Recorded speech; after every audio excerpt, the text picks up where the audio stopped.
This is The Conspiracy of Man, a video series about Jesus, the man.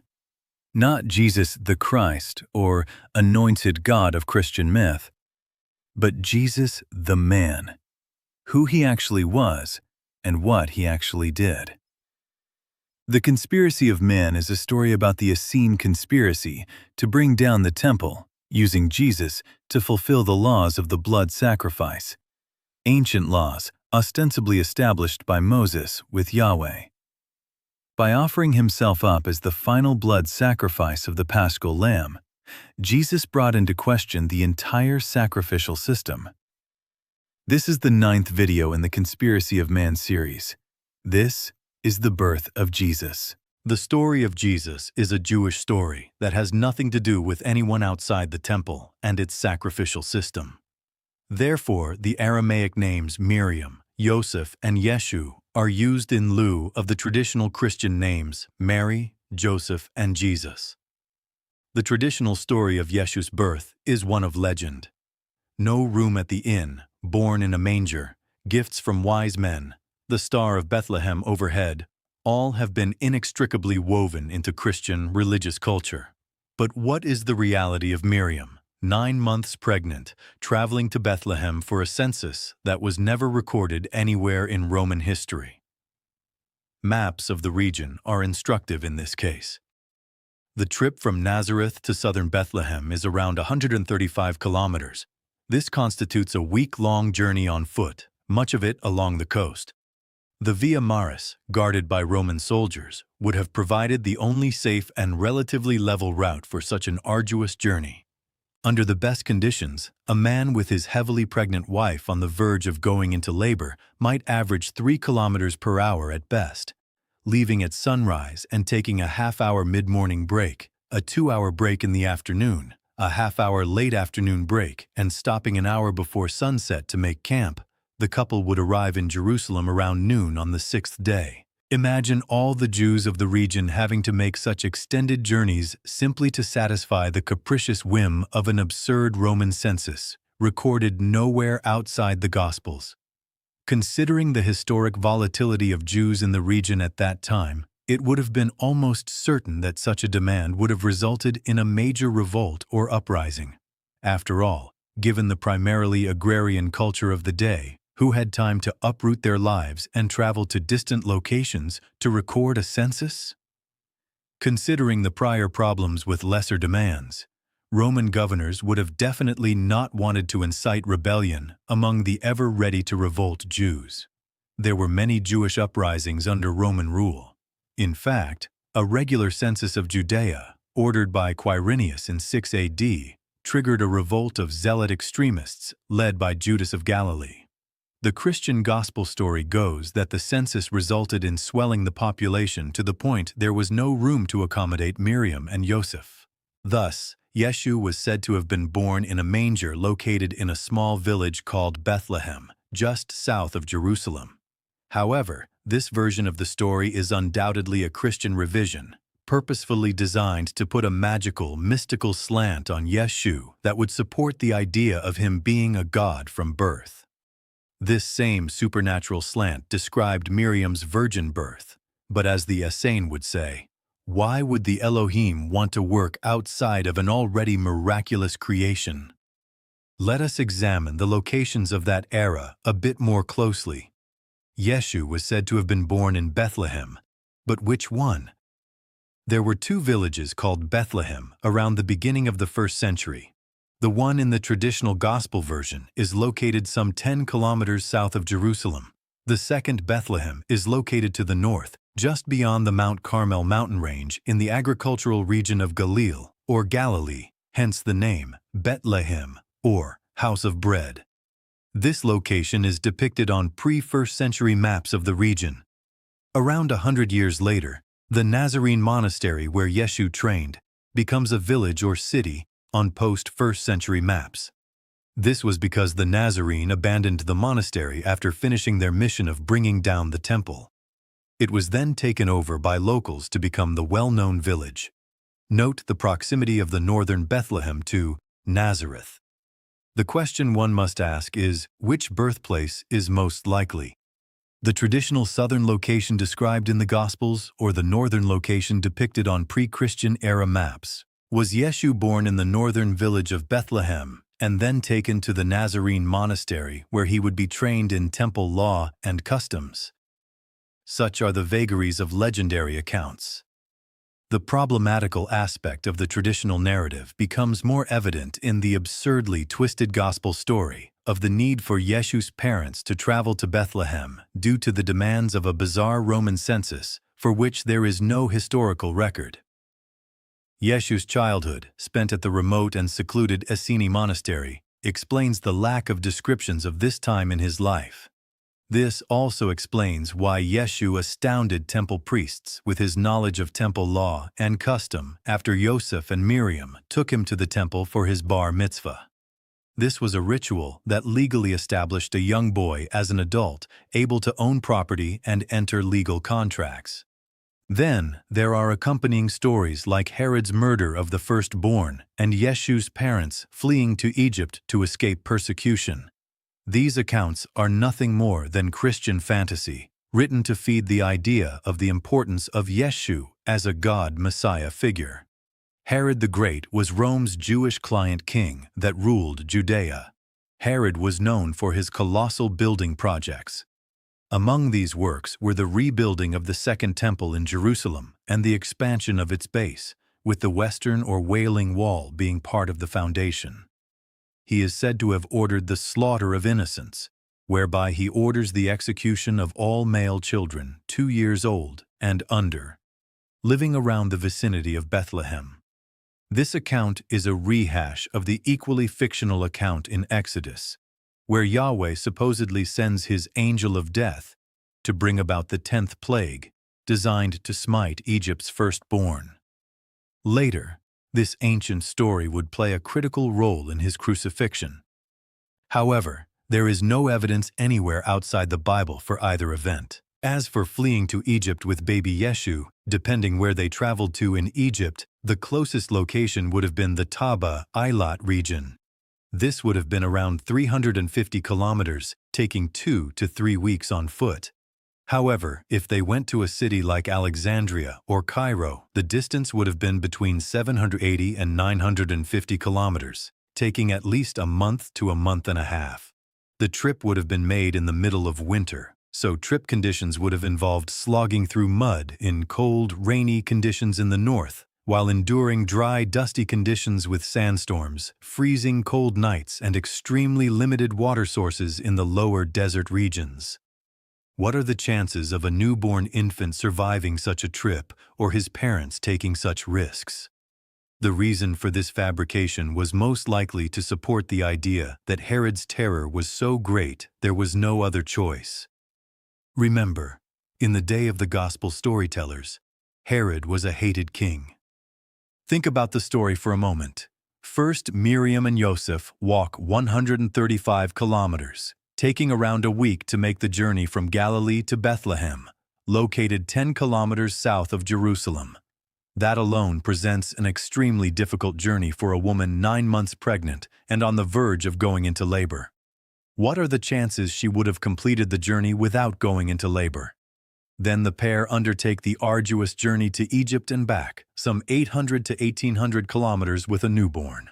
While not impossible, this is highly improbable, especially when considering the Romans would have never made such ridiculous demands for a census count. Finally, we have the question of where Miriam and Yosef might have lived in Galilee, as the village or city of Nazareth did not exist at the time. This leaves the northern village of Bethlehem as the most logical alternative to where Yeshu was actually born. Oddly enough, filling out a story with extensive, fantastic supernatural fabrications and descriptions serve to reinforce the validity of biblical stories. Contrast this with the following story of Yeshu that, while still fantastic, has none of these supernatural confabulations. What actually happened was sort of an inverted mirror of the Christian myth.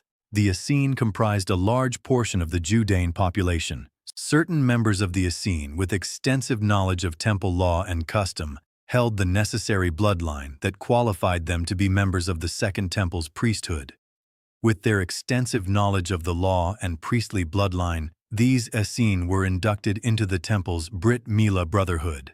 Remember, Yahweh held title to a child until the child was redeemed by blood sacrifice. Therefore, as representatives of Yahweh, priests claimed title to the child until such redemption was made. If the child was not redeemed with a blood sacrifice, it remained property of the temple to serve in whatever role the priests assigned them. Thus, temple priests dealt in child trafficking, using and selling children as servants and sex slaves. These children became temple prostitutes, with priests serving as pimps and a large percentage of the profit going into temple coffers.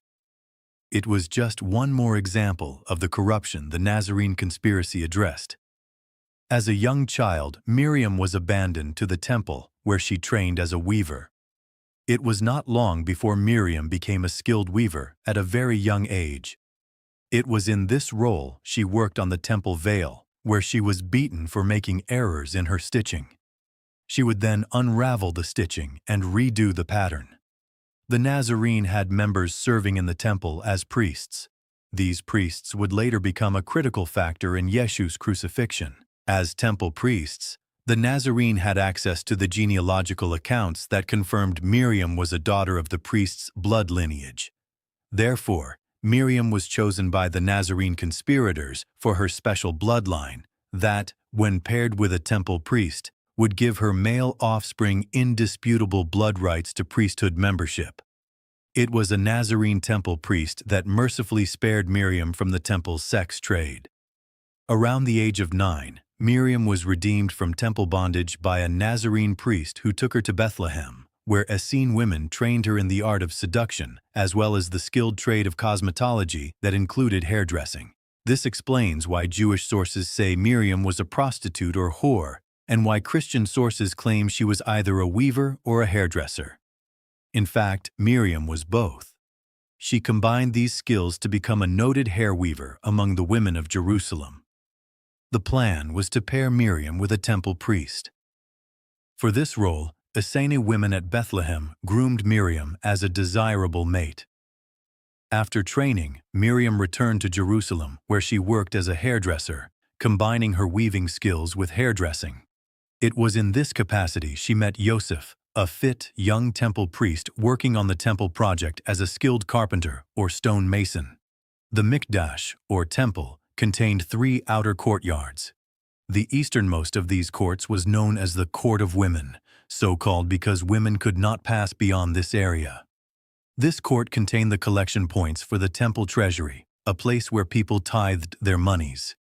With an area of almost 200 square feet, it featured ornately carved, gold-trimmed colonnades encompassing its perimeter.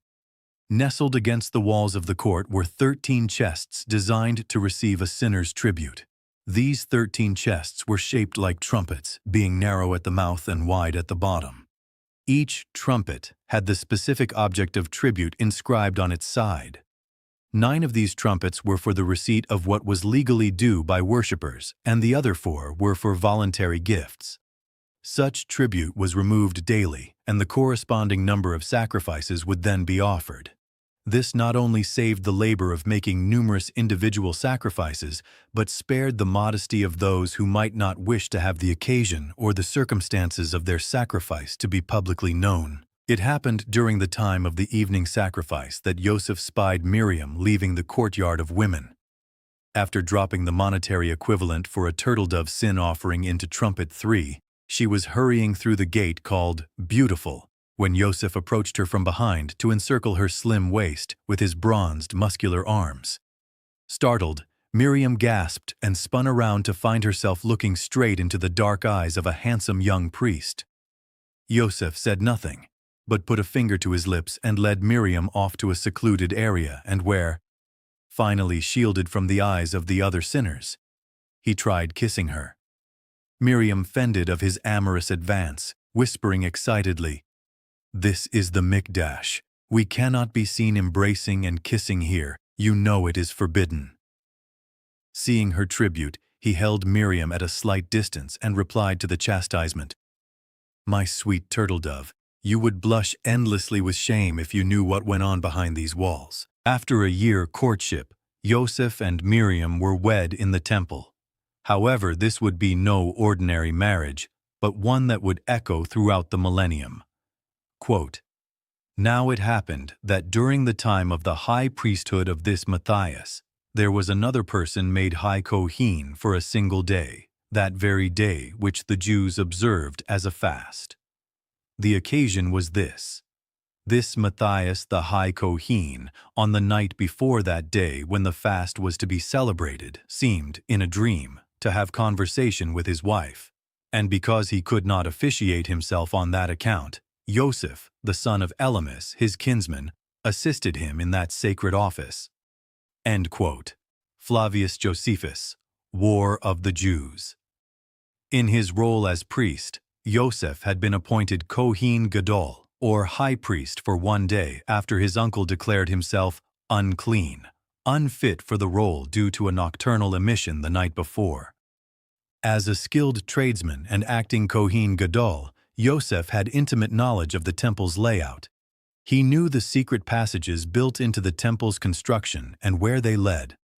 One night, he spirited Miriam through a secret passage into the Holy of Holies where he and Miriam conceived Yeshu behind the temple's veil of veils, before the ark's mercy seat. Afterwards, he exclaimed, "This child will truly be a son of Yahweh." Miriam and Yosef returned to Bethlehem for the birth of their son Yeshu. The rest, as they say, is history. Miriam and Yosef returned to Bethlehem for the birth of their son Yeshu. Remember the Nazarene monastery east of Bethlehem.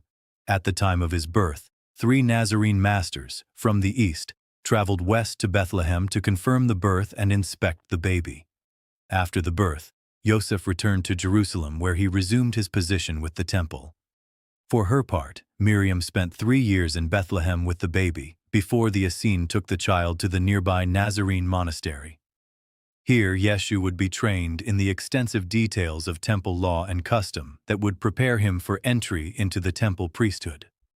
Yeshu would briefly emerge from his training as a young boy to undergo the bar mitzvah ritual at the temple. This ceremony would introduce the boy into Jewish society as a young man. It was here he made a profound impression on the temple priests with the knowledge taught by Nazarene masters. His time in seclusion at the Nazarene monastery explains why nothing is known about Yeshu's childhood upbringing and why he suddenly appears as an adult in the gospel story. After his bar mitzvah, Yeshu returned to the monastery to continue training in the healing arts. Emerging from his chrysalis, transformed into an Essene master, Yeshu would step from the Nazarene monastery to begin his ministry to temple followers he referred to as the lost sheep of Israel. The next video will address Yeshu's ministry to temple followers. While video and audio contain AI elements, script content is completely human-generated. There is no AI-generated script or script editing included in the narration.